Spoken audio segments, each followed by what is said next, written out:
सर्वमंगलमांगल्ये शिवे सर्वार्थसाधिके शरण्ये त्र्यंबके गौरी नारायणि नमोस्तुते। सर्वस्वरूपे सर्वेशे सर्वशक्ति समन्विते भयभस्त्राहिनो देवी दुर्गे देवी नमोस्तुते। मित्रों नमस्कार, मैं आचार्य जगन्नाथ शर्मा आपका इस धार्मिक चैनल में स्वागत करता हूँ। मैं मित्रों आपको एक विशेष बात बताने जा रहा हूँ। पावन गुप्त नवरात्र प्रारंभ हो रहे हैं। श्रीमद् देवी भागवत महापुराण में गुप्त नवरात्रों का विशेष प्रकार से वर्णन किया गया है। माँ जगदम्बा के वैसे 4 नवरात्र होते हैं, 2 गुप्त और 2 प्रकट। प्रकट नवरात्र को तो सब जानते हैं, जो चैत्र के महीने में और आश्विन महीने में पड़ते हैं। लेकिन गुप्त नवरात्र को बहुत कम लोग जानते हैं, क्योंकि ये गुप्त है। सब लोग नहीं जानते इसलिए गुप्त है। ये हमेशा गुप्त रहता है इसलिए गुप्त है। ये पढ़ते हैं आषाढ़ शुक्ल प्रतिपदा से नवमी तक और माघ शुक्ल प्रतिपदा से नवमी तक पड़ता है। इस बार यह नवरात्र 22 जून 2020 से 29 जून 2020 तक पड़ रहा है। इन गुप्त नवरात्रों में माँ की उपासना करने की विशेष महिमा बताई गई है। इन गुप्त नवरात्रों में जो माँ की उपासना करते हैं उनको भोग और मोक्ष दोनों की प्राप्ति होती है। भोग मोक्षम प्रदायकम। जो माँ की उपासना करते हैं उनको भोग तो प्राप्त होता ही होता, अंत में मोक्ष होगी उनको प्राप्त होता है।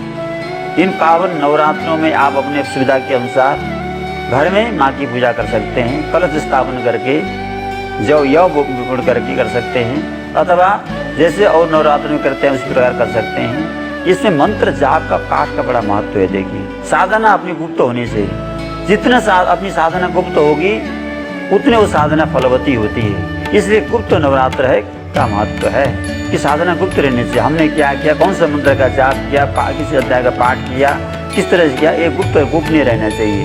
गोपनीयम गोपनीयम गोपनीयम प्रयत्नतः अपनी साधना को गुप्त रखना चाहिए।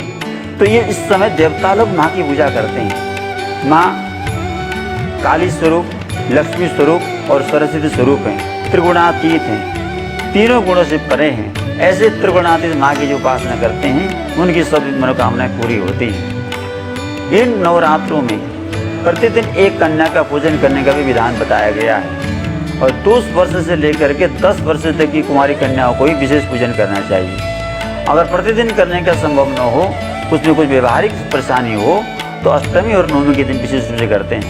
दुर्गा पूजन के विषय में अष्टमी की पूजा विशेष मानी जाती है, इसलिए अष्टमी के दिन तो विशेष करके सभी व्यक्तियों को पूजा करनी चाहिए। और प्रतिदिन लगातार दुर्गा सप्तशती का पूरा पाठ नहीं कर सकते तो कवच का जरूर पाठ करना चाहिए।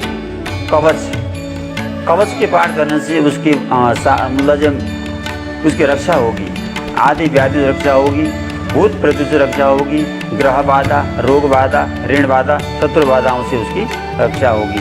कवच का बड़ा महत्व है। जैसे सैनिक जो है युद्ध करने से युद्ध मैदान में जाने से पहले कवच धारण करके चलते हैं, तब उस सैनिक मतलब जो विजय होते हैं। उसी प्रकार व्यक्ति संसारिक जीवन में चलता है तो माँ की कवच को अगर धारण करता है तो उसकी भी मनोकामना उसकी पूर्ति हो जाती है।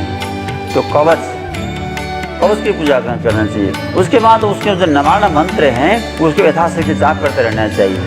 नवार्ण मंत्र ओम ऐं ह्रीं क्लीं चामुंडाय विच्चे, ये माँ का मंत्र है। 9 अक्षर इसमें।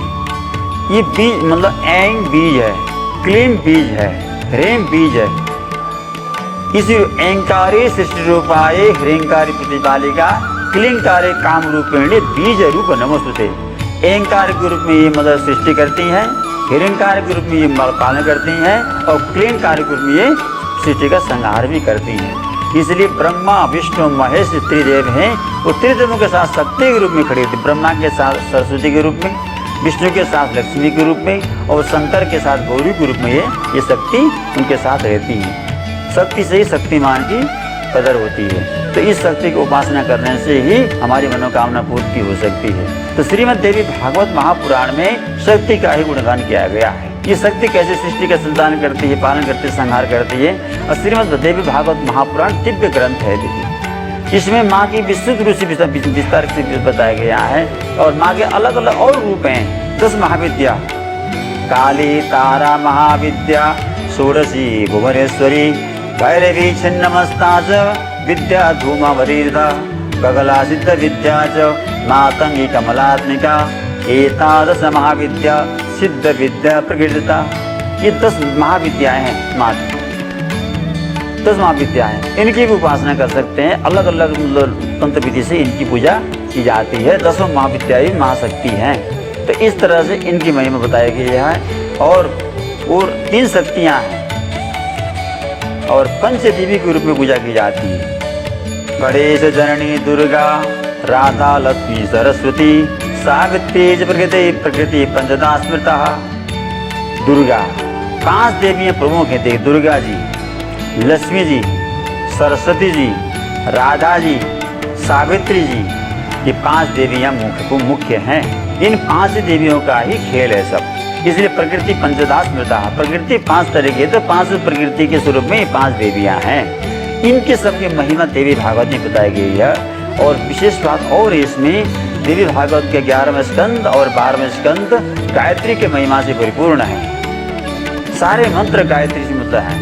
इसलिए जो मतलब गायत्री की उपासना करते हैं, शक्ति की उपासना करते हैं, वो कभी मतलब जो है दुखी नहीं होंगे। गायत्री की उपासना का सांग पांग विवेचन इसमें बताया गया है। गायत्री की उपासना, और जो व्यक्ति गायत्री की उपासना नहीं करते, अन्य उपासना करते हैं, उनको भी सिद्धि जल्दी मिलती नहीं है, क्योंकि सारी सिद्धियाँ गायत्री में आके निहित हो जाती हैं। तो माँ गायत्री की उपासना कैसे करनी चाहिए, इसका भी बताया गया है। तो इन गुप्त नवरात्रि में शक्ति की उपासना करें। प्रथम दिन से लेकर के 9वीं पर्यंत करने से सभी मनोकामना पूर्ति होती है। जिनका विवाह नहीं हुआ है उनके भी लिए विवाह होगा, जिनके घर में संतान नहीं है उनके लिए भी मकाम पूर्ति होगी, जिनके घर में दुख दरिद्र का परेशानी रहती है, कष्ट रहता है, उनके लिए भी है। यम यम चिंते कामम तम तम प्राप्नोति निश्चितम। जो जिस चीज मनोकामना से माँ की सेवा अर्चना करेगा, उनकी मनोकामना माँ अवश्य पूरी करेंगी। ये मतलब माँ का वचन है इसमें। इसलिए मैं आपसे यही विनती करता हूँ कि गुप्त नवरात्रि में माँ की उपासना करें और माँ आपकी मनोकामना को पूर्ण करें। देवी के ऊपर करते हैं प्रणाम। आज के लिए इतना ही। जय माता की।